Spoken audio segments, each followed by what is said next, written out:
I am still just forever salty this did not get nominated for an Academy Award. Can I ask you your name? So I just got back from crying for 107 minutes.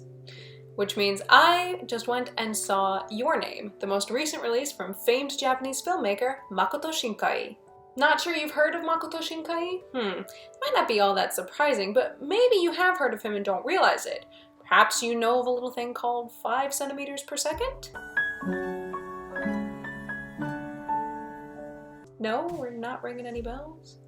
Okay, then we need to go all the way back to the beginning. The career of Makoto Shinkai as a filmmaker stretches all the way back to 1999 with his first short film entitled She and Her Cat. It won a whole bunch of awards and prizes in 2000 and led him to then working on his next short film entitled Voices of a Distant Star, which released in 2002. But really, I guess we could say his career begins 2 years after that in 2004 with the release of his first feature-length film, the award-winning The Place Promised in Our Early Days, telling the story of 2 childhood friends who grow apart after another friend of theirs disappears.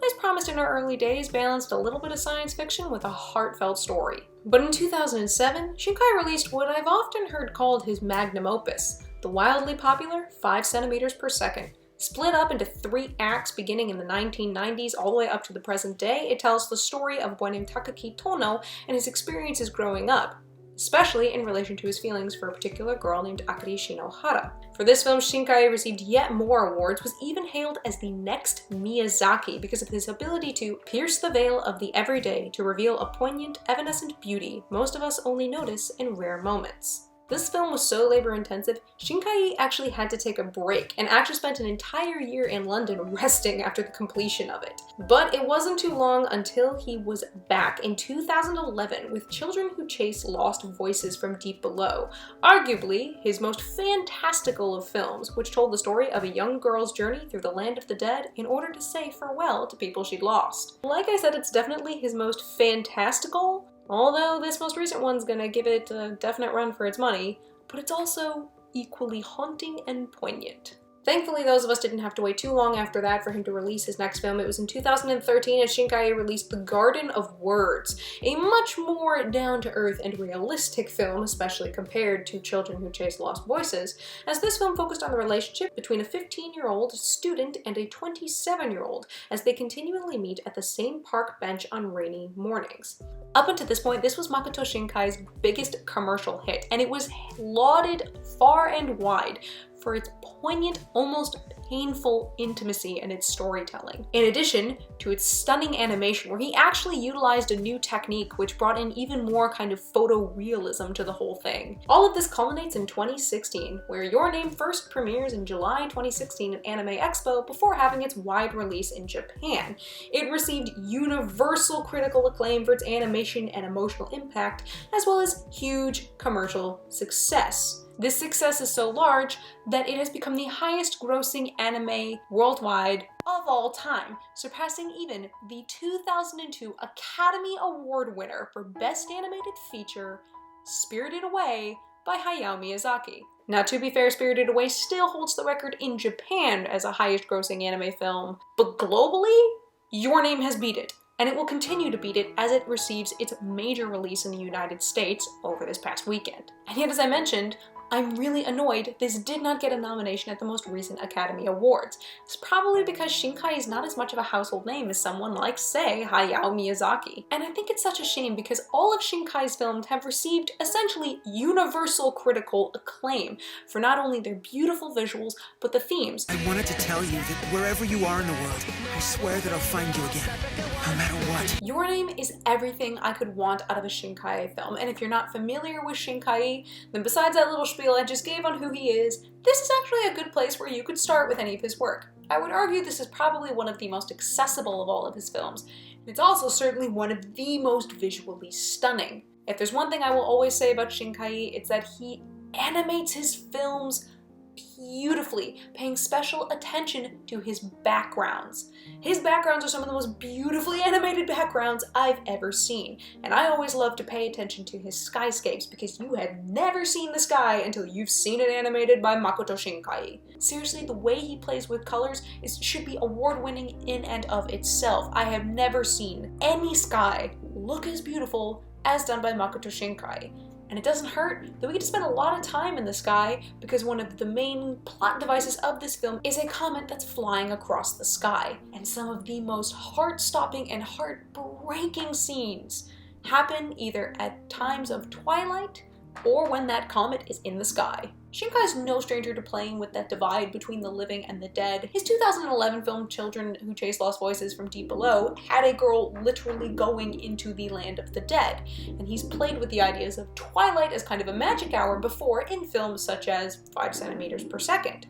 Many of these things are brought up again in Your Name, and there is at least one major scene that takes place at twilight that had me crying in my seat. And these beautiful backgrounds aren't really just for the sake of being beautiful. I mean, they are so beautiful, it's almost just painful, it's so beautiful. But they also highlight the sheer beauty of everyday life.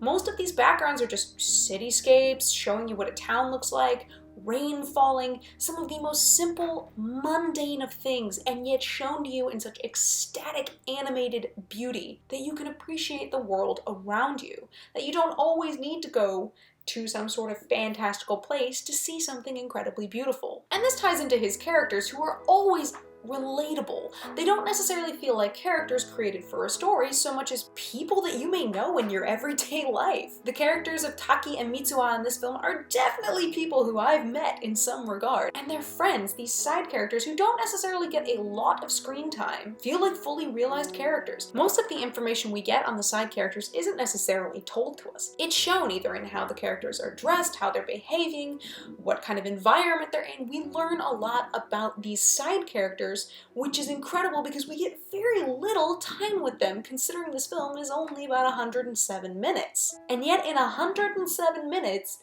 this film told an incredibly poignant, intimate story of the power of human connection in the face of seemingly insurmountable obstacles and odds. And this film champions that idea, the idea that human connection is probably one of the most powerful forces in the universe. In fact, one of the characters has an entire monologue on it. The female protagonist's grandmother goes on this little speech talking about the importance of unions, especially between people, and how powerful they are.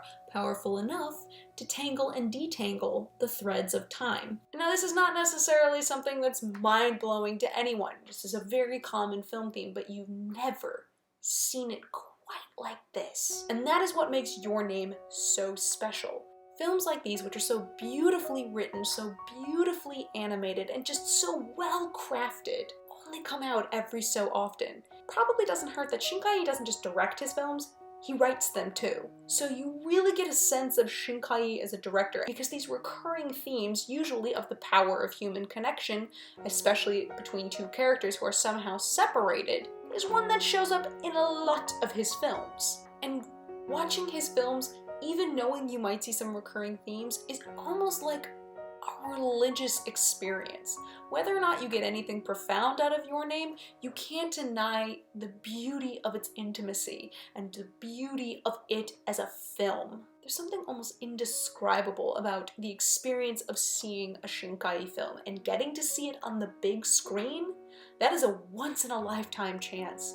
So if you can, run. Do not walk, run to this movie. And I understand that this has a very limited release. I was genuinely surprised this was playing in my area. So yes, I understand it's a limited release, but if you have access to this film, go see it. You do yourself a disservice not to. If you're not familiar with Shinkai, maybe this will get you into Shinkai. If you know Shinkai, then you are going to get everything you ever wanted out of a Shinkai movie. It is everything you want out of a Shinkai film. And in my case, I hope that this gives Shinkai more exposure here in the West, because it was a shame that this film was not nominated for an Oscar this past year. And I think that the Academy needs to realize, here's a filmmaker they've essentially been ignoring the entire time the Academy Award for Best Animated Feature has been around. He's been there, crafting these beautiful stories.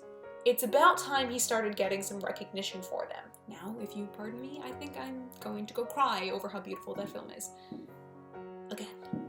Seriously, so pretty, it hurts. Oh my god.